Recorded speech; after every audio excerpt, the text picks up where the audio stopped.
Bom dia, amigos e amigas, povo e pova, direto da Serra de Miguel Pereira. Vamos juntos nessa nossa caminhada rumo a Japeri.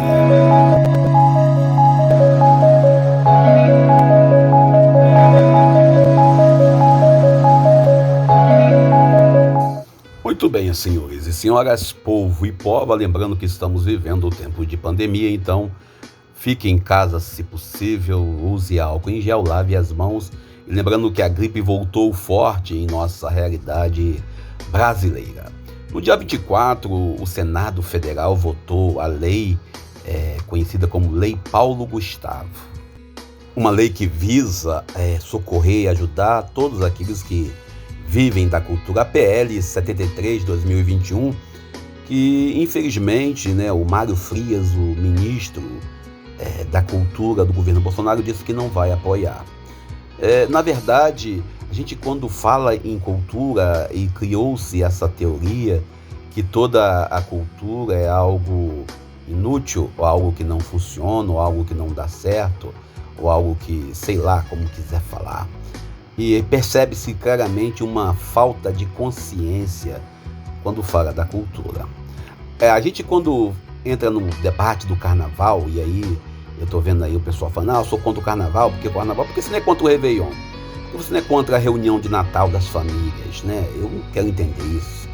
Cria-se uma ideia radical e esquece que o lazer também faz parte da saúde. A gente fala do passeio higiênico, né? Um termo que a gente usava na época do exército, que a gente precisa também de um pouco de lazer para poder não pirar o cabeção.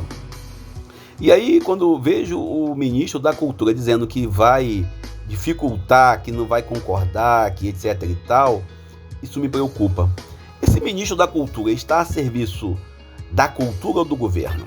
No atual governo do presidente Jair Mentira Bolsonaro, existe uma política que é anti-povo, que é anti-pessoa, sei lá, porque se confunde uma política governamental, uma política pessoal. A gente olha para esse projeto de lei 73/2021, em que visa socorrer aqueles que vivem da música. Eu tenho vários amigos que cantam, que vivem esse desafio nesse tempo de pandemia, passaram muita necessidade.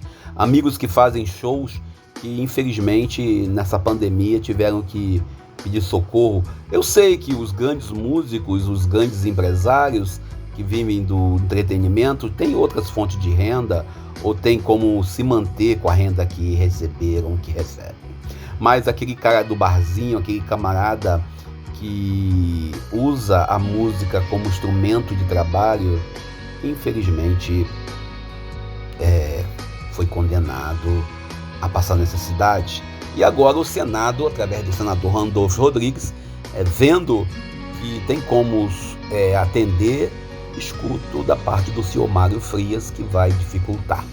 Bem, é mais um desenho desse governo que está aí, é mais uma foto para a nossa coleção e recordando a todos e a todas que a pandemia não acabou. E agora temos aí um surto de resfriado, né? Lembrando que a vacina contra a gripe está disponível nos postos de saúde, pelo menos é o que falou a imprensa, para todos que queiram tomar. Por isso, vamos juntos nessa nossa live partir para o Evangelho do Dia.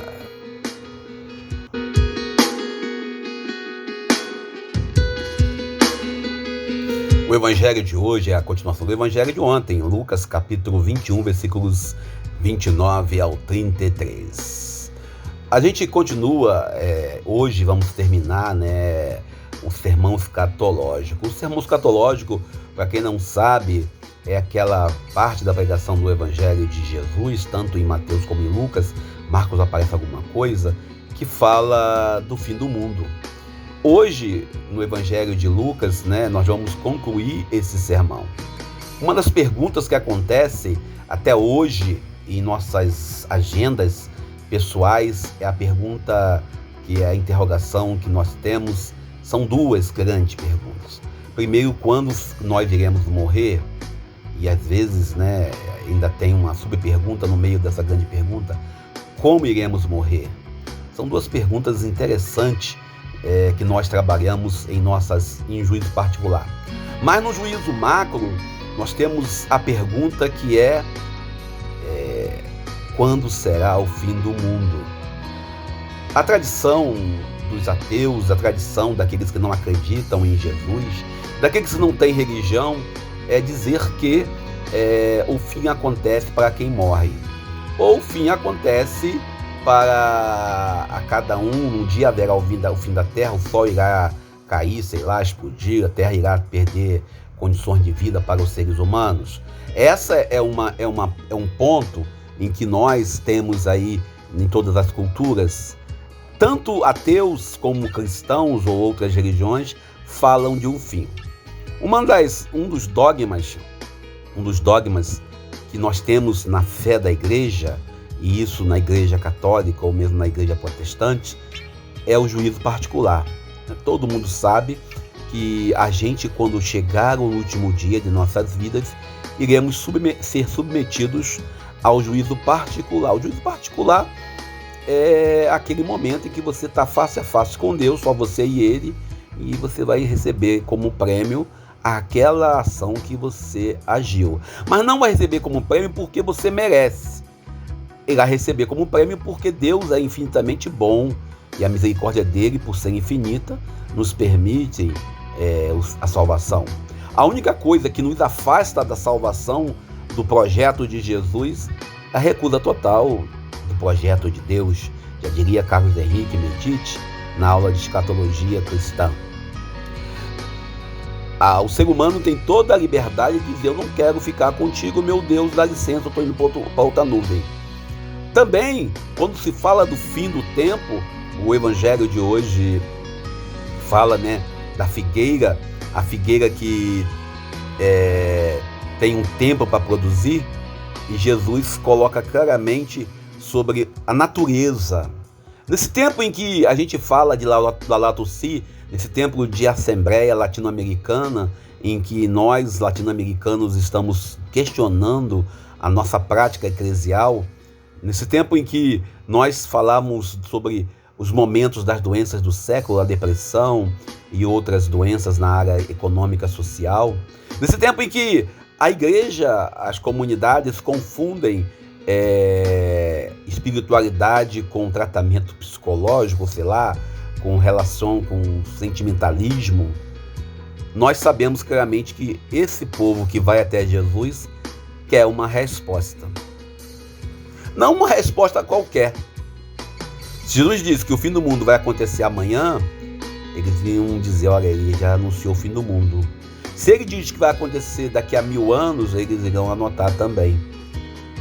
Interessante é que Jesus termina esse evangelho falando claramente que o céu e a terra passará, mas as palavras não hão de passar. A tradução literal dessa palavra seria: olha, tudo pode mudar, mas a palavra de Deus se cumpre. Jesus ainda entra nesse campo de analisar os fatos. Ele fala claramente que o reino de Deus está perto quando as coisas começarem a acontecer. Ele fala: olhai para a figueira e todas as árvores. Ele deixa bem claro para poder observar. O cristão em si só é um ser que deve ser observador. E aí, quando eu falo observar a figueira tem a figura da lei. Ou seja, observe a lei, observe os preceitos, siga os mandamentos. Ele, quando fala em observar a figueira, ele está claramente falando para nós, aqui direto da Serra de Miguel Pereira, sobre as nossas atividades. Ele deixa bem claro que nós devemos ter consciência das nossas situações. E ele ainda fica claro que quando acontecer essas coisas, não é que é o fim, pois nós falamos do fim como algo assim temeroso e tememos o fim do mundo, que a gente, na verdade, não é o fim do mundo, mas sim o início do mundo novo, do império, do reino, do projeto de salvação. Geralmente nós valorizamos mais o fim. Não, vai ter o fim do mundo. Não, vai ter o fim do mundo, mas vai ter o início de um novo mundo. Pois aquilo que eu li na década de 80, para ser mais exato, no ano de 1988, olha como eu estou lembrando da data, assim, bem fácil. Quando eu li um gibi, um história em quadrinhos, que tem um personagem chamado Senhor do Tempo, lá no universo da DC Cósmico, depois para nós DC, em que ele dizia que não existe fim para aquilo que é eterno. Nós sabemos claramente que nossas almas são eternas. E ele deixa bem claro o personagem que o fim só acontece se você escolher o fim. Ou seja, eu, você, nós que frequentamos, que temos o costume de rezar, que cultuamos o eterno, nós nos recusamos o fim. O Evangelho de Lucas, capítulo 21, versículo 29 a 33, desse dia, estamos encerrando o ano litúrgico, por isso também a gente, quando encerra no domingo agora, né, o ano litúrgico, o ano C, né, vamos encerrar o ano B, desculpe, ano de Marcos, e vamos iniciar o ano C, o ano de Lucas. Nós olhamos claramente que não é o fim da vida, mas sim vamos entrar no contexto do ano litúrgico, do ano de Lucas. E ainda, olhando nesse contexto, a gente olha bem, todo dia tem seu sofrimento, já diz o profeta Jeremias, e a gente olha para Jesus e olha para o projeto de Jesus, quando acontece a sua morte violenta, o seu assassinato pelo Estado na cruz, quando ele é condenado à pena de morte, por isso o cristão não pode ser a favor da pena de morte, a gente olha claramente para que não foi o fim. Não foi o fim. A pena de morte que Jesus sofreu apenas confirmou a sua vocação. Talvez nós que estamos aqui vivendo o desemprego, nós que estamos passando necessidade, talvez nós que estamos passando por momentos de luta e de glórias, né, que irá de vir, devemos reconhecer que não existe o fim para aqueles que acreditam no eterno. Não existe o fim para aqueles que amam de verdade e amam com solicitude um Deus que nos ama de fato. O Evangelho de hoje ainda nos coloca numa situação onde devemos nos perguntar se de fato estamos dispostos a estar observando a figueira. O Evangelho, versículo 29, fala: olhai a figueira e todas as árvores, ou seja, olhai a figueira que representa a lei e todo o ensinamento da comunidade de fé. Olhai. E fala assim: quando verde os brotos, logo sabeis que o verão está perto. Jesus, ele tem o costume de usar o audiovisual, de observar a natureza, de olhar bem a realidade onde ele está. Deus é assim conosco.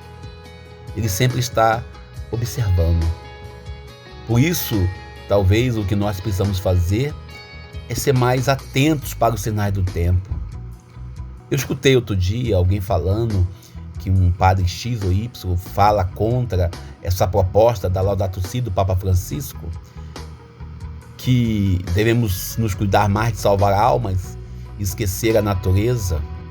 Sim, é verdade.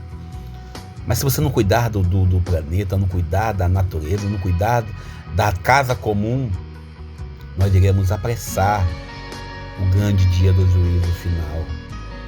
Iremos apressar a chegada do novo tempo. Então vamos apressar logo para acabar com o sofrimento. Não. Aquilo que eu ouvi uma vez numa piada de um amigo, diz que a pessoa falou que queria morrer, que estava querendo morrer, que não aguentava mais. Aí ele falou assim: você quer morrer? Quero. Então você não vai para o céu. É por quê? Deus não gosta de gente oferecida. Deus não quer que a gente apresse a destruição da natureza, a destruição do planeta, o julgamento final. Pelo contrário. Deus confiou o jardim do Éden para que nós possamos cuidar. Para que nós tenhamos em nossas responsabilidades cuidar bem dessa casa comum. Por isso a Laudato Si era antes da Fraternitude do Papa Francisco, ela traz para nós bem claramente essa necessidade. Por isso, a gente olha bem para esse evangelho, que encerra aí, talvez, para a gente um ciclo, né? Que fala dos nossos irmãos escatológicos, e a gente olha bem para esse evangelho e se pergunta: será que eu estou observando direito a figueira? A figueira que representa a palavra de Deus e as outras leis que nós temos. Eu paro por aqui, agradeço a você pelo carinho, pela amizade, lembrando a todos e a todas que ainda estou passando por necessidade do desemprego, devido ao desemprego, peço a vocês que nos ajudem, e se quiser o Pix eu passo agora. Bom, eu paro por aqui, agradeço a você pelo carinho, pela amizade, comente, deixe seu like ou seu dislike, e que tudo aconteça para a glória de Deus, que possamos observar a figueira. Eu sou Daniel Nonato. Bom dia.